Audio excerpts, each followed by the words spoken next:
Hi friends, ఇప్పుడే మిరాయి చూసి ఇంటికి వచ్చాను.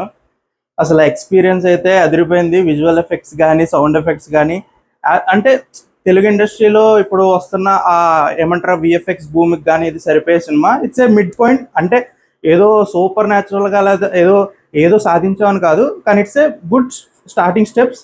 అది కూడా తేజ సజ్జ నుంచి ఏ బ్యాక్గ్రౌండ్ లేకుండా ఇలాంటి కాన్సెప్ట్ మూవీస్ లేకపోతే ఇలాంటి VFX heavy movies production house కూడా థ్యాంక్స్ చెప్పాలి ఇలాంటి స్టోరీస్ని బ్యాక్ చేస్తున్నందుకు. సో సినిమా అయితే బాగుంది, థమ్స్అప్. మీరు అందరూ థియేటర్కి వెళ్ళి చూడండి, ఆ ఎక్స్పీరియన్స్ని మాత్రం మిస్ అవ్వద్దు. కానీ లేదు నాకు ఇంకా ఇన్డెప్త్గా ఏదో తెలియాలి దీని గురించి అంటే, సినిమా పార్ట్స్గా ఇట్స్ ఎక్సలెంట్ మూవీ.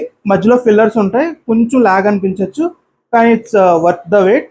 ఎండింగ్ మాత్రం కొంచెం అనిపిస్తుంది, అరే ఇంకొంచెం ఫైటింగ్ ఉంటే బాగుండు లేకపోతే ఇంకొంచెం తీసుంటే బాగుండని. బట్ డైరెక్టర్ విజన్ అది. సో ఆయన ఆ స్క్రిప్ట్ని అలాగే చెప్పాలనుకున్నారు, ఆ క్యారెక్టర్స్ని అలాగే ఎండ్ చేయాలనుకున్నారు. So it's a great movie, great watch. So don't miss out. Thank you.